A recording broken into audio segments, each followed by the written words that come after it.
వి news Telangana news కి స్వాగతం. ముందుగా ముఖ్యాంశాలు. ఎమ్మెల్యే వెంకటరమణారెడ్డి ప్రెస్ మీట్ లో మాట్లాడుతున్న లైవ్ చూద్దాం.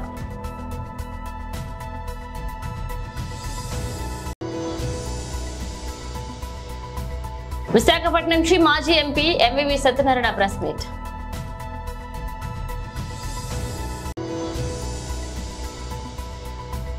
సీఎం రేవంత్ రెడ్డి అమెరికా పర్యటన.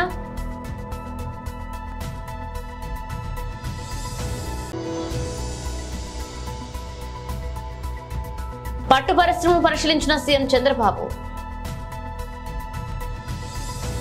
ఎమ్మెల్యే శ్రీ వెంకటరమణారెడ్డి మీడియాతో మాట్లాడుతున్నారు. లైవ్ చూద్దాం. ఇతర నాయకులు కూడా ఈ యొక్క సమావేశంలో పాల్గొన్నారు. ముందుగా శ్రీ వెంకటరమణారెడ్డి గారిని మాట్లాడాల్సిందిగా కోరుతున్నాం.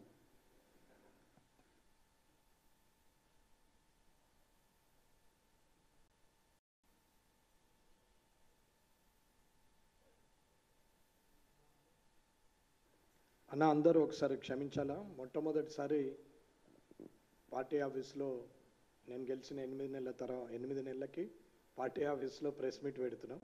మొదటిసారి 2 దగ్గరలో ప్రోగ్రామ్స్ ఉండేసరికి లేట్గా నేను ఎప్పుడు పార్టీ కార్యక్రమాలు అయినా కానీ అన్నిటికి కూడా పంక్చువల్గా ఉంటాను. ఇవాళ ఫస్ట్ టైం నాకు ఇట్లా లేట్ కావడం, ఆల్రెడీ 35 మినిట్స్ లేట్ అయింది. 5 మినిట్స్ బిఫోరే ఉంటా అనుకొని పరిగెత్తినాం కానీ జరగలేదు. కాబట్టి దయచేసి పాత్రికేయ సోదరులందరూ కూడా గమనించాలని, క్షమించాలని కోరుకుంటున్నాను. జై శ్రీరామ్. గత 9 రోజులుగా అసెంబ్లీ సమావేశాలు జరిగినాయి. ప్రభుత్వము వారు చేసినటువంటి కార్యక్రమాలు, ప్రతిపక్షం నిరసనలు, అట్లాగే బీజేపీ తరఫున మా వాదన, ఎంఐఎం తరఫున వాళ్ళు, సిపిఐ తరఫున కూనంనేని గారు అందరూ మాట్లాడడం జరిగింది. ప్రభుత్వము ఎంతసేపు మొదటి రోజు సంతాప తీర్మానం, రెండో రోజు బడ్జెట్ అంకెల గారెడితోనే చేశారు, మూడవ రోజు బడ్జెట్ మీద సమీక్ష అని చెప్పి వారు చేసింది వారి సభ్యులతోనే 10 మందితో చెప్పించుకోవడం తప్ప ఎదుటి వాళ్ళకి అవకాశం ఇవ్వడం జరగలేదు. 4వ రోజు గొడవ, 5వ రోజు నిరసన, 6వ రోజుకి వచ్చేసరికి మళ్ళీ గొడవ, 7వ రోజు నల్లబాడ్జీలు, 8వ రోజు బైకాటు, 9వ రోజు నాడు మధ్యలో నుంచి మళ్ళీ బైకాట్ చేసి వాళ్ళు వెళ్ళిపోయారు టీఆర్ఎస్ వాళ్ళు. గౌరవ ముఖ్యమంత్రి రేవంత్ రెడ్డి గారు ఆలోచించాల్సిన విషయాలు చాలా ఉన్నాయి, చేయాల్సిన పనులు చాలా ఉన్నాయి. ప్రజలు తిరస్కరించి గత ప్రభుత్వము తప్పు చేసిందని చెప్పే గత ప్రభుత్వమును ప్రతిపక్షంలో కూర్చోబెట్టింది.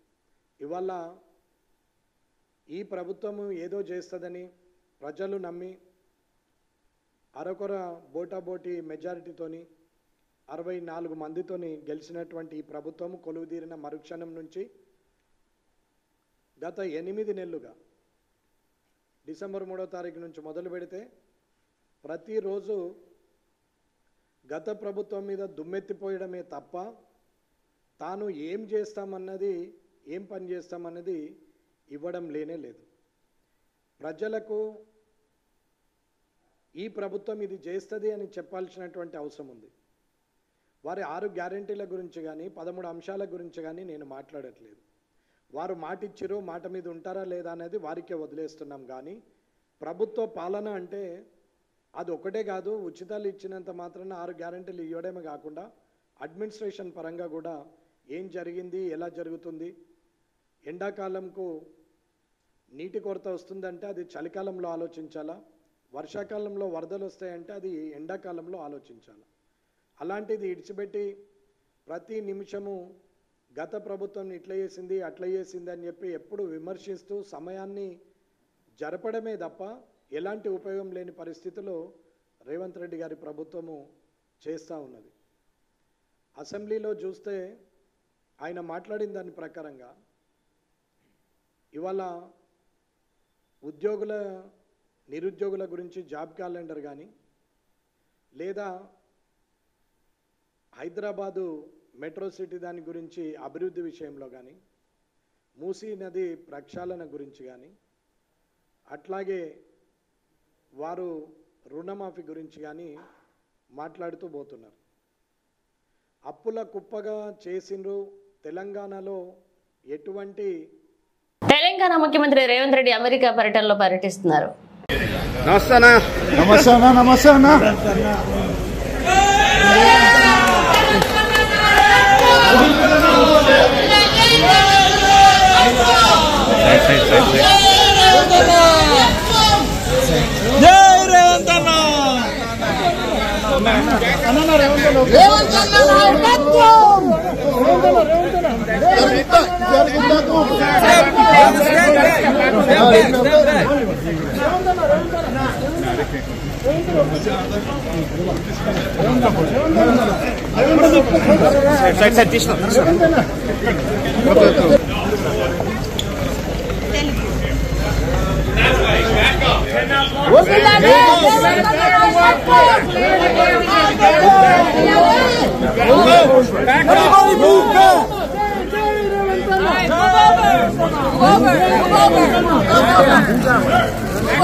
Everybody move back!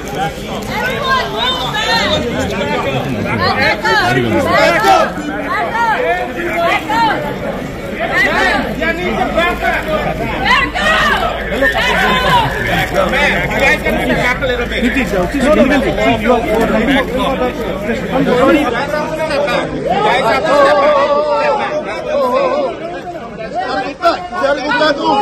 gotta go back over. You gotta go back over.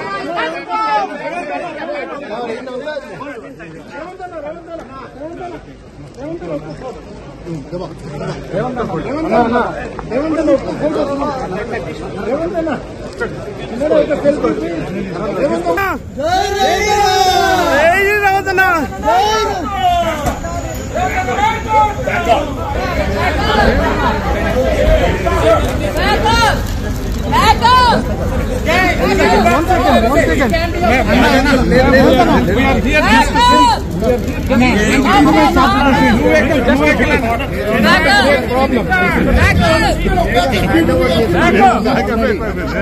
Let him go in first. You guys need to...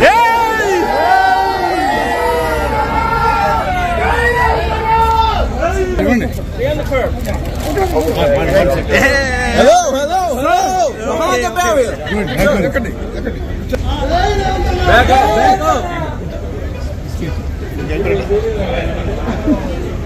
పట్టు పరిశ్రమను పరిశీలించారు సీఎం చంద్రబాబు నాయుడు.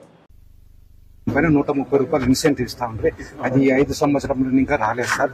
నెక్స్ట్ వచ్చేసి ఈ ప్రభుత్వం వచ్చిన తర్వాత మా యూనిట్లు ఏదైతే ఈ పట్టుగుళ్ళు తీసే దారంలో ఏ యూనిట్లు అయితే పనిచేస్తాయో ఆ యూనిట్లు మన ప్రభుత్వం ఉన్నప్పుడు కేటగిరీ 4 కింద నడుస్తా ఉన్నాయి సార్. ఇప్పుడు దాన్ని కేటగిరీ 3 కింద చేసేసిన అంటే 2,500 వచ్చే కరెంట్ బిల్లు ఇప్పుడు మాకు కనీసం అంటే 20,000 వస్తా ఉంది సార్. అట్లా అయిపోయింది. కేటగిరీ 3కి మార్చేస్తున్నారు. ఇన్సెంటివ్ రాదు, కేటగిరీ 3కి మార్చేస్తున్నారు. నాకు ఖరీదు చేసే యూనిట్ల పైన దారం తీసి మేము అమ్మి మా జీవనోపాధి గడుపుకుంటున్నాం సార్. మా హిందూపురం మార్కెట్ లో కనీసం అంటే 350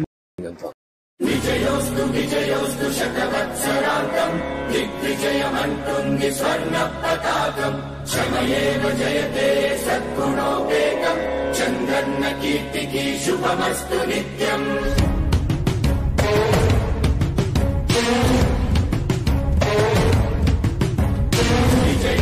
విజయోస్తు శతవత్సరాంతం దిగ్విజయమంటుంది స్వర్ణ పతాకం. ఎగిరింది మన పసుపు జెండా, కష్టాల కన్నీళ్లు తని చేరకుండా నిలిచింది ఈ తెలుగు జెండా.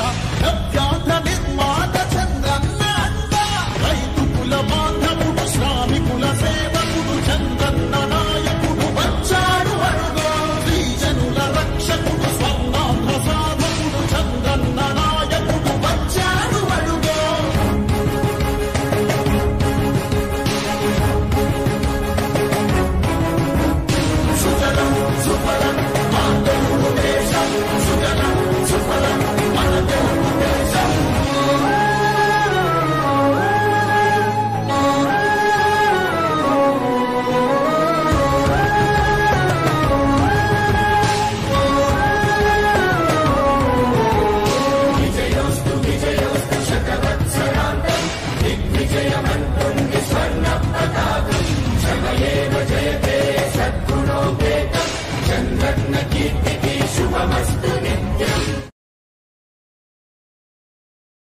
అన్నమయ్య జిల్లా ఏపీ ఎండీసీ పబ్లిక్ స్కూల్లో నాన్ టీచింగ్ సిబ్బంది 3 సంవత్సరాల నుండి పనిచేస్తున్నారు. ఇక గనుల విస్తరణలో ఇల్లు భూములు పోయేవారు గత ఎండీ ఆదేశాలతో విధులు నిర్వహిస్తున్న చిరు ఉద్యోగులను కొత్త కాంట్రాక్టర్ తొలగించడంపై సిఐటియు ఆందోళన నిర్వహించింది. వెంటనే స్కూల్లో నుండి నూతనంగా ఏర్పడ్డ కాంట్రాక్ట్ నాన్ టీచింగ్ స్టాఫ్ ని 10 మందిని తీసివేశారని, శనివారం సాయంత్రం చర్చల ఫలితంగా తిరిగి 10 మందిని విధుల్లోకి తీసుకుని న్యాయం చేస్తామని CPO Sudarshan Reddy, Ushodaya education academy contractor MD Mahesh హామీ ఇచ్చారు.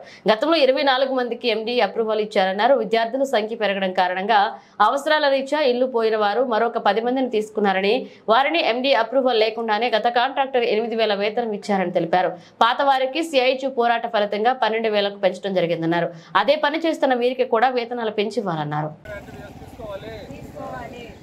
వెంటనే తీసివేసిన వెంటనే విధులకు తీసుకోవాలి. సిఐటియు జిందాబాద్, సిఐటియు జిందాబాద్, సిఐటియు జిందాబాద్. వర్ధిల్లాలి కార్మికుల ఐక్యత, వర్ధిల్లాలి. ఎంఆర్పీఎస్ 60 ఏళ్ల పోరాటంలో మాలాంటి వారు తెలుగు రాష్ట్రాలు ఎన్నో ఇబ్బందులు, కేసులు, జైలు జీవితాలు, శాంతియుత పోరాటాలు, మాదిగ బిడ్డల బలిదానాలతో వచ్చిన తీర్పు ఎంఆర్పీఎస్ పల్నాడు జిల్లా కరీంనగర్ కోట సుబ్బమాదిగ మాట్లాడడం జరిగింది. ఇక త్వరితగిన ఆంధ్రప్రదేశ్ అసెంబ్లీలో షెడ్యూల్ కులాల రిజర్వేషన్ల వర్గీకరణ బిల్లును పాస్ చేయాలని గౌరవ ఆంధ్రప్రదేశ్ ముఖ్యమంత్రి వర్యుడు నారా చంద్రబాబు నాయుడు గారిని పల్నాడు జిల్లా తరపున కోరడమైంది. శ్రీ ఉసురుపాటి బ్రహ్మయ్య మాదిగ గారి నాయకత్వంలో ఆధ్వర్యంలో ఈరోజు స్థానిక నర్సరావుపేట పల్నాడు జిల్లా హెడ్ క్వార్టర్ అయినటువంటి నర్సరావుపేట డాక్టర్ బిఆర్ అంబేద్కర్ గారికి పాలాభిషేకం చేయడం జరిగింది. ఈ పాలాభిషేకం యొక్క ముఖ్య ఉద్దేశం ఈ దేశంలో అణగారిన వర్గాలకు భారత రాజ్యాంగంలో రిజర్వేషన్ కల్పించినటువంటి మహోన్నతమైన వ్యక్తి. ఆ రిజర్వేషన్లు ఏ ఒక్క కులానికి కాదు, షెడ్యూల్ క్యాస్ట్లో ఉండబడే 59 కులాలకు నేను రిజర్వేషన్లు రాస్తున్నానని మహనీయుడు రాజ్యాంగంలో చెప్తే, ఆ రాజ్యాంగం అమలైనాక దేశానికి స్వాతంత్రం వచ్చినాక ఈ రాష్ట్రంలో రిజర్వేషన్లు అనేవి ఏకపక్షపాతంగా అమలవుతున్నాయని రుజువయ్యి దాదాపు 30 ఏళ్ళు మాదిగలు, మాదిగ ఉపకులాలు ఎన్నో పోరాటాలు చేశాం, ఎన్నో త్యాగాలు చేశాం, జైలు జీవితం అనుభవించాం, నా బిడ్డలు చచ్చిపోయిండ్రు, ఎన్నో తగలబెట్టుకున్నాం. కానీ 30 ఏళ్ల పోరాటంలో ఈ దేశంలో అత్యున్నత న్యాయస్థానం ఉన్నటువంటి గౌరవ సుప్రీంకోర్టు మాదిగల బాధ, ఆవేదనను గుర్తించి ఇది సామాజిక న్యాయానికి కట్టుబడి ఉండాలని ఆ సూత్రంతో గౌరవ సుప్రీంకోర్టు ఎస్సీల్లో ఏబిసిడి వర్గీకరణ ఉండాలని మొన్న తీర్పు ఇవ్వడం జరిగింది. ఈ తీర్పు వెనుక మాలాంటి వాళ్ళు ఎంతోమంది త్యాగాలు, జైలు జీవితాలు ఉన్నాయి. ఎంఆర్పిఎస్లో పనిచేసినటువంటి ప్రతి కార్యకర్త కుటుంబాలు రోడ్డును పడ్డాయి. కుటుంబాలు, భార్య, బిడ్డలు వదిలిపెట్టిపోయినటువంటి పరిస్థితులు ఎంతోమంది బిడ్డలకు ఇవాళ ఉన్నారు. కాబట్టి మేము ఏ లక్ష్యం కోసమైతే కేసులు పెట్టుకొని జైలు పాలైనమో ఆ లక్ష్యం సాధించుకున్నాము. మాకు చాలా సంతోషం. కానీ వ్యక్తులుగా మా మీద కేసులు ఉన్నాయి. ఆ కేసులు ఇప్పుడు కూడా వాయిదాలు తిరుగుతూ ఉన్నాం. దాన్ని గ్రహించాలని, గుర్తుపెట్టుకోవాలని విజ్ఞప్తి చేస్తున్నాం. అదే పందాలో గౌరవ చంద్రబాబు నాయుడు గారు 99లో ప్రత్యేక ఆర్డినెన్స్ తీసుకొచ్చాడు ఎస్సీ వర్గీకరణ కోసం, మాదిగల కోసం. అప్పుడు ఆయన ఆర్డినెన్స్ తీసుకొచ్చినప్పుడు రాష్ట్రపతి కేఆర్ నారాయణన్ గారు ఆమోదంతో ఆనాడు వర్గీకరణ జరిగింది. 2004 వరకు వర్గీకరణ జరిగితే మాదిగ ఉపకులాల్లో చాలా ఉద్యోగాలు వచ్చాయి. 2004లో మాలల్లో ఉండబడే కొంతమంది స్వార్థపరులు గౌరవ సుప్రీంకోర్టును ఆశ్రయించి ఆనాడు ఇది రాష్ట్రానికి పరిధి కాదు, సుప్రీంకోర్టులో ఉంది, దేశవ్యాప్తంగా జరగాలని ఆనాడు కొట్టివేయడం జరిగింది. 2004లో కొట్టివేస్తే 20 ఏళ్ళు 2024లో తీర్పు వచ్చింది. అంతిమంగా న్యాయమే గెలిచిందని ఈ సందర్భంగా తెలియజేస్తూ, అదేవిధంగా ఆనాడు ముఖ్యమంత్రి చంద్రబాబు నాయుడు గారు ఏ ఉద్దేశంతో ఆర్డినెన్స్ తీసుకొచ్చిండో అదే ఆర్డినెన్స్ ఇవాళ అమలైందంటే దేశవ్యాప్తంగా గౌరవ చంద్రబాబు నాయుడు గారికి మేము మరోసారి పల్నాడు జిల్లా తరఫున ధన్యవాదాలు తెలియజేస్తూ, ఏదైతే సుప్రీంకోర్టు ఇంప్లిమెంటేషన్ ఉందో ఆ సుప్రీంకోర్టు ఇచ్చినటువంటి రాష్ట్రాలకు అధికారాన్ని త్వరలో చంద్రబాబు నాయుడు గారు అసెంబ్లీలో తీర్మానం పెట్టాలని, తీర్మానం పట్టి పార్లమెంటుకు పంపాలని ఈ సందర్భంగా తెలియజేస్తూ ముగిస్తున్నాం. జై భీమ్, జై జీవన్, జై బ్రహ్మయ్య మాదిగ. విశాఖపట్నం నుంచి మాజీ ఎంపీ ఎంవివి సత్యనారాయణ విలేకరుల సమావేశంలో మాట్లాడుతున్నారు. అలా చూద్దాం. వాటి గురించి చూసి కూడా బాధపడినా బాధపడకపోయినా దాని గురించి చూస్తూ ఉన్నాం, చూసి ఏం మాట్లాడకుండా ఉన్నాం. కానీ అది రోజు రోజుకి వాస్తవాలు కాని అవాస్తవాలు కూడా వాస్తవాల కింద ప్రజలకి ఇంజెక్ట్ చేసి నమ్మించే పరిస్థితి కూడా ఈరోజు తీసుకొస్తే చాలా బాధ కలిగిన పరిస్థితిలో ఈరోజు ప్రెస్ మీట్ పెట్టడం జరిగింది. నా కుటుంబ సభ్యులు, నా భార్య, నా కుమారుడు ఇద్దరినే మా స్నేహితులు, మా చార్టెడ్ అకౌంటెంట్ జీవి గారిని 48 గంటల పాటు చిత్రహింసలు పెట్టి వాళ్ళని చావు వరకు తీసుకెళ్ళి చివరికి వాళ్ళిద్దరిని వెనకాల సీట్లో కూర్చోబెట్టి నా కుమారుడిని వెనకాల కారు డిక్కీలో పడుకోబెట్టి సినిమా పక్కీలో అతను కిడ్నాప్ చేసిన వ్యవహారాన్ని అయ్యో పాపం అంటం పోయి దాన్ని ఇంకా కూడా రాళ్ళతో కొట్టి దీని వెనకాల ఏముందో, ఏం కుట్రకోణం ఉందో అని చెప్పేసి ముందుకు తీసుకెళ్లి కార్యక్రమాన్ని చాలా బాధ కలిగించింది. ఈరోజు కూడా ఎలక్షన్లు అయినాయి, ఓట్లు వేశారు, గెలిచిన వాళ్ళు గెలిచారు, ఓడినోళ్ళు ఓడారు, అయిపోయింది, రాజకీయం అయిపోయింది, ఎవరి పనులు వాళ్ళు చేస్తారు. గెలిచిన పార్టీలు ఇచ్చిన హామీల మీద దృష్టి పెట్టాలి, ఓడిన పార్టీలు ఇచ్చిన హామీలు అమలు చేసే దాని మీద వాళ్ళని క్వశ్చన్ చేయాలి. అవన్నీ పక్కన పెట్టి వ్యక్తిగత ప్రతిష్టను దెబ్బతీసే విధంగా, వ్యక్తిగతంగా కక్ష తీర్చుకునే విధంగా రకరకాలుగా వార్తలు ప్రచారం చేస్తూ ఉన్నారు. దానికి నేను బాధతో ఈరోజు ఈ ప్రెస్ మీట్ పెట్టడం జరిగింది. ముఖ్యంగా విశాఖ ఎంపీ చుట్టూ బిగుస్తున్న ఉచ్చు ఈరోజు ఒక ప్రముఖ దినపత్రిక ఈనాడులో ఈరోజు వార్త రావడం జరిగింది. అదేవిధంగా నిన్న మొన్న ప్రశ్నల వర్షం, ఎంఈవి కుటుంబ సభ్యులు కిడ్నాప్ మిస్టరీపై పోలీసులు గురి. సరే, ఇప్పుడు నేను ఒకటే అడుగుతా ఉన్నా, దీంట్లో వీళ్ళ రాసిన దాంట్లో సారాంశం ఏంటంటే, ఫస్ట్ నుంచి చాలా రోజుల నుంచి చాలాసార్లు చెప్పుకొస్తా ఉన్నారు, నేను పట్టించుకోలేదు దానికోసం.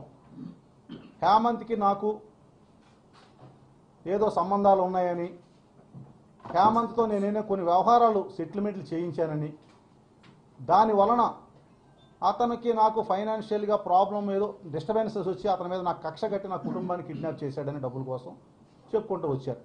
సరే, ఎవరికి నచ్చిన స్టోరీలు వాళ్ళు రాసుకున్నారు. దాంట్లో వాస్తవాలు ఏంటో మాకు తెలుసు, బాధపడిన కుటుంబానికి తెలుసు, మా భార్యకి తెలుసు, మా కుమారుడికి తెలుసు, మా స్నేహితుడు జీవి గారికి తెలుసు.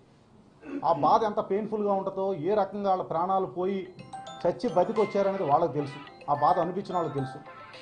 సరే, జరిగింది ఏదో జరిగింది, మన కర్మ అనుకున్నాం, బాధ అనుకున్నాం, అయిపోయింది, అది అయిపోయింది. సరే, ఇప్పుడు ఈ కొత్తగా ఏంటంటే, దీంట్లో ఈ కేసుని తిరిగి ఎంక్వైరీ చేసి దీని వెనక కారణాలు ఏంటో తీయాలని మళ్ళీ మొదలుపెట్టారన్నారు. చాలా మంచిది, దీనికోసం పూర్తిగా ఎంక్వైరీ చేయండి. ఆ రోజు ఇదే డిపార్ట్మెంట్లో పోలీస్ ఆఫీసర్లు ఎంక్వైరీ చేశారు, సిఐ నుంచి ఏసీపీలు, డీసీపీలు, సిపిలు అందరూ ఎంక్వైరీ చేశారు. ప్రతిదానికి ఆధారాలతో వాళ్ళు రిపోర్టులు తయారు చేశారు. ఏం చేశారో కానీ మేము చూడలేదు. రిపోర్టులు సబ్మిట్ చేశారు, కోర్టుకు ఫైల్ చేశారు. అదేవిధంగా ఈరోజు కూడా మళ్ళీ చేయమనండి, చేసి దాని వెనక ఎవరున్నారు, దాని వెనక ఏం జరిగింది, ఎందుకు చేయవలసి వచ్చింది, పూర్తిగా ఎంక్వైరీ చేసి మరొక్కసారి దాని మీద విచారణ జరిపించమని కూడా నేను కూడా కోరుతా ఉన్నా డిపార్ట్మెంట్ని, ప్రభుత్వాన్ని. రెండోది, హేమంత్కి నాకు ఉన్న సంబంధాల వల్ల ముఖ్యంగా ఇది చాలా దారుణమైన రాత. ఇది 12 స్థలాలు, 5 విల్లాలు, 5 కార్లు నేను ఇచ్చానని, అదేవిధంగా బెంగళూరుకు సంబంధించిన మా కోడలు గారి తండ్రి సత్యనారాయణ గారు లాస్ట్ ఇయర్ జనవరిలో పెళ్ళయింది. ఆయనకి ఈ ఊరు కోసం కానీ ఈ ప్రాంతం కోసం కానీ ఏమీ తెలియదు, ఆయనకి సంబంధాలు కూడా లేవు. అటువంటిది ఓన్లీ మాకు నచ్చిన సంబంధం, మాకు తెలిసిన వ్యక్తులు కాబట్టి మేము పెళ్లి చేసుకున్న పాపను ఇక్కడ తెచ్చుకున్నాం. ఆయన దగ్గర కూడా వెళ్ళిపోయి ఆయన కూడా ఇందులో ఇరికించేసి సత్యనారాయణ గారు హేమంత్కి ఎందుకు గిఫ్ట్లు ఇవ్వాల్సి వచ్చింది. సరే, బాగుంది అన్నీ కూడా. నేను ఒకటే ప్రశ్నిస్తా ఉన్నా, ఎవరైతే రాశారో దీంట్లో ముఖ్యంగా ఏమని రాశారంటే, గత నుంచి చెప్పుకొస్తా ఉన్నారు, హేమంత్ అనే వ్యక్తి ముద్దాయి, ఒక హత్యా నేరంలో ముద్దాయి. 2019లో ఒక కౌన్సిలర్ని చంపేసి అప్పటి నుంచి విచారణ జరిగి ఇప్పుడు జీవిత ఖైదు అనిపిస్తున్న ముద్దాయి అతను ఒక ఉత్తరం రాసి, సంతకం లేని ఉత్తరం, అతను జైలు నుంచి విచారణకు వచ్చినప్పుడు స్నేహితుడికి ఇస్తే స్నేహితుడి ద్వారా బయటకు వచ్చిందని వాళ్ళు రాసిన కథాంశం. అసలు జైల్లో శిక్ష అనిపిస్తున్న ముద్దాయి ఎవరైనా సరే వితౌట్ జైలు సూపరింటెండెంట్ కానీ జైలు స్టాఫ్ పర్మిషన్ లేకుండా ఏ ఉత్తరం కానీ ఏ ఫోన్ కాల్ కానీ బయటకు మాట్లాడకూడదు. మాట్లాడితే అది నేరం. అటువంటిది జైలు నుంచి ఇక్కడ కోర్టుకు వచ్చినప్పుడు ఒక సంతకం లేని ఉత్తరం, హేమంత్ సంతకం లేదంటే ఉత్తరం, ఆ ఉత్తరం హేమంత్ రాశాడా ఎవరైనా ఏం ఆన్సర్ లేదు, క్వశ్చన్ తప్ప. ఆ ఉత్తరం వచ్చింది. దాంట్లో 12 స్థలాలు, 5 కార్లు, 5 బంగళాలు, విల్లాలు నేను వాళ్ళకి ఇచ్చానని, మా కుమారుడు తాలూకు మామగారు కూడా ఆయనకి ఇచ్చారని. బాగుంది ఇదంతా కూడా. నేను ఒకటే అడుగుతా ఉన్నా, ఈరోజు 5 కార్లు, అది కూడా మామూలు కార్లు కాదు, బెంజు, బెంట్లీ, ఆడి, జాగ్వార్ ఈ కార్లు అతను చెప్పిన దాని ప్రకారం. ఏ కారు అన్నా ఈవేళ ఒక నెంబర్ రిజిస్ట్రేషన్ అయ్యి ఉండాలి, ఏపీ 31 సోన్సో సోన్సో, ఏ కారుకైనా. నేను ఒకవేళ గిఫ్ట్ ఇచ్చి ఉంటే 5 కార్లు అతనికి, ఏ కారు నెంబర్ గారు కార్లు నేను గిఫ్ట్ ఇచ్చాను, ఆ కార్లు ఎవరి పేరుతో రిజిస్ట్రేషన్ అయ్యి ఉన్నాయి, ఇవాళ ఎక్కడున్నాయి, ఎవరు వాడుతున్నారు ఆ కార్లు. అతను జైల్లో ఉన్నాడు కాబట్టి ఆ కార్లు ఎవరి దగ్గర ఉన్నాయి. నేను ఇచ్చుంటే ఏం చేయాలి, నేను కొని నా పేరుతో, కంపెనీ పేరుతో కానీ నా పేరుతో కానీ కొని అతను ట్రాన్స్ఫర్ చేయాలి. అంటే దానికి ఒక నెంబర్ ఉంటుంది, అది ఏ బ్రాండ్ అయినా ఒక రిజిస్ట్రేషన్ నెంబర్ ఉంటుంది, కారు బ్రాండ్ ఉంటుంది. సో ఎవరో ఒకళ్ళు వాడుతూ ఉండాలి కదా కార్లు. ఎక్కడైతే పడేయారు కదా, సముద్రంలో పడేయారు కదా కార్లు, పడేస్తున్న రికార్డు ఉండాలి. ఉంటే ఆ కార్లు ఏమైనాయి, 5 కార్లు ఎక్కడున్నాయి అంటే హేమంత్ ఎవరికైనా ఇచ్చాడా, హేమంత్ దగ్గర పెట్టుకున్నాడా అనే దానికి ఏ ఒక్కరు కూడా ప్రశ్నించలేదు. నేను ప్రశ్నిస్తా ఉన్నా, దానికి ఏమైనా ఆన్సర్ ఏదైనా దొరికితే మీరు దయచేసి నాకు చెప్పమని అడుగుతా ఉన్నా. రెండోది, 5 విల్లాలు, ఖరీదైన బంగళాలు, 5 బంగళాలు నేను గిఫ్ట్ ఇచ్చానని చెప్పి మా వియంకుడు గారు కూడా గిఫ్ట్ ఇచ్చారని చెప్పి. సరే, అది వియంకుడు గారికి అతను ఎవరో తెలియదు, ఈయన అతను ఎవరో తెలియదు, ఎందుకు ఆయన గిఫ్ట్ ఇవ్వాల్సి వచ్చిందో కూడా ఎవరికి తెలియదు. సరే, 5 బంగళాలు అంటే ఇదేదో ఒక పెన్నో పెన్సిలో వాచియో కాదు తీసి అలా చేతికి పెట్టేయడానికి. ఒక real estate property, immovable property కానీ మూవబుల్ ప్రాపర్టీ కానీ ఏదైనా ట్రాన్స్ఫర్ చేయాలంటే దానికి ఒక రిజిస్టర్ ఆఫీస్కి వెళ్ళాలి, దానికి ఒక గిఫ్ట్ నేను రిజిస్ట్రేషన్ చేయాలి, దానికి ఒక డాక్యుమెంట్ ఉండాలి, అక్కడ ప్రాపర్టీ ఉండాలి. ఈ 5 డాక్యుమెంట్ల తాలూకా నేను గిఫ్ట్ ఇచ్చినట్టుగా ఒక గిఫ్ట్ ఈడ్ కానీ రిజిస్టర్డ్ ఆర్ అన్రిజిస్టర్డ్ ఆర్ అక్కడ ప్రాపర్టీ కానీ 5 విల్లాలు ఇచ్చాను గిఫ్ట్. 5 విల్లాలు ఎక్కడున్నాయి, 5 విల్లాలు ఒక విల్లా అని ఎవరైనా చూసారా, ఏ ప్రాంతంలోనే, ఏ లేఅవుట్లోనే, ఏ ఏరియాలో ఉన్నాయి, ఉంటే అట్లా తాలూకు డాక్యుమెంట్ ఏది, ఎవరి పేరుతో గిఫ్ట్ ఇచ్చాను, పోనీ వాళ్ళ అమ్మ పేరుతో ఇచ్చాను, వాళ్ళ నాన్న పేరుతో ఇచ్చాను, అతని పేరుతో ఇచ్చాను, వాళ్ళ తమ్ముడు పేరుతో ఇచ్చాను, ఎవరి పేరుతో గిఫ్ట్ ఇచ్చాను, 5 బంగ్లాలు ఎక్కడున్నాయి అనేది కూడా వివరాలు ఇమ్మని కూడా నేను అడుగుతా ఉన్నా. దానికి ఆన్సర్ లేదు. 12 స్థలాలు నేను గిఫ్ట్ ఇచ్చాను. 12 స్థలాలు గిఫ్ట్ ఇస్తే ఆ స్థలాలు ఏ లేఅవుట్లో ఉన్నాయి, ఎక్కడున్నాయి, ఆ 12 స్థలాలకి డాక్యుమెంట్లు ఎక్కడున్నాయి, వీటిలన్నింటికి సమాధానాలు చెప్పని నేను అడుగుతా ఉన్నా. దీనికి ఏ ఒక్కటి కూడా ఆన్సర్ లేవు. పక్కా ఆధారాలతో రాశారు, ఇందులో పక్కా ఆధారాలు ఉన్నట్టు రాశారు. అంటే ఒక మనిషిని ఎన్ని రకాలుగా చెడ్డ చేయాలి, ఎన్ని రకాలుగా బాధ పెట్టాలి. నేనే రాజకీయంలో ఏ రోజు కూడా ఎంపీగా పోటీ చేసి 2019లో ఒక్కరి దగ్గర నయా పైసా డొనేషన్ తీసుకోలేదు. నేను 2019 నుంచి 24 వరకు ఎంపీగా పనిచేశాను. ఏ ఒక్కరు, మీ అందరికీ తెలుసు, ఏ ఒక్కరు వచ్చినా వాళ్ళకి కావాల్సిన పని చేసి పెట్టి పంపించడం తప్ప ఏ ఒక్కరి దగ్గర నయా పైసా రూపాయి నేను తీసుకోలేదు. 2024 మళ్ళీ సేమ్ ఎమ్మెల్యేగా పోటీ చేశాను, డబ్బు ఖర్చు పెట్టాను, కానీ ఒక్క రూపాయి ఎవరి దగ్గర డొనేషన్ కానీ నేను లంచం కానీ తీసుకోలేదు. ఇంత చక్కగా నేను చేసిన వ్యక్తిని నా చేతనైనా సాయం చేశాను. కొన్ని నేను చేయలేకపోయాను, అది వేరే సంగతి. అప్పుడున్న పరిస్థితులను బట్టి మేము చేయలేని పనులు ఎంపీగా చేయలేకపోయాం, వేరే సంగతి. కానీ ఒక నిరాధారమైన ఆరోపణ, ఒక సంతకం లేని ఉత్తరం వచ్చిందని చెప్పేసి దానికోసం ఇంత కథల్లేసి కంటిన్యూస్ వార్తలు. మొన్న పేపర్ ఇది, ప్రశ్నల వర్షం, 12 విల్లాలు, 5 కార్లు, 5 విల్లాలు. ఇది వచ్చి చుట్టూ బిగిస్తున్న వచ్చు. రెడీ, నేను ఎంక్వైరీకి రెడీ. దీని మీద రీఓపెన్ చేసి కంప్లీట్ ఎంక్వైరీ చేయమని నేను అడుగుతా ఉన్నా. ఒక కుటుంబాన్ని అత్యంత దారుణంగా ఒక రౌడీ షీటరు, పీడీ యాక్ట్ పెట్టబడిన వ్యక్తి, 13 కేసులు ఉన్న వ్యక్తి, ఇతని మీద 13 కేసులు నమోదై ఉన్నాయి. మొదటి కేసు 2015 భీమిలి పోలీస్ స్టేషను, రెండో కేసు 2015 అరిలో పోలీస్ స్టేషను, మూడో case 2016 port town police station, నాలుగో కేసు అరిలో పోలీస్ స్టేషను, ఐదో కేసు లైఫ్ మన కన్విక్టెడ్ కౌన్సిలర్ని చంపేసిన కేసు 2019. ఈ 5 కేసులప్పుడు కూడా మా ప్రభుత్వం లేదు, నేను కూడా లేను అక్కడ. నాకు అసలు ఏమీ ఆడెవడో కూడా మనకు సంబంధం లేదు. ఇంకో కేసు. బులెటిన్ ముగించే ముందు హెడ్లైన్స్ మరోసారి. ఎమ్మెల్యే వెంకటరమణారెడ్డి ప్రెస్ మీట్ లో మాట్లాడుతున్న లైవ్ చూద్దాం.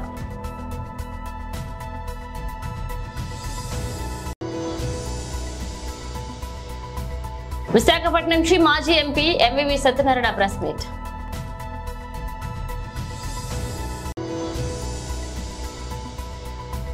సీఎం రేవంత్ రెడ్డి అమెరికా పర్యటన.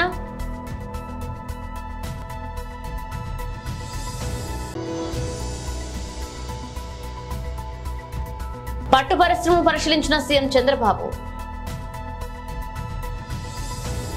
ఇవి బులెటిన్ అప్డేట్స్. మేడం అప్డేట్స్ తో మళ్ళీ కలుద్దాం.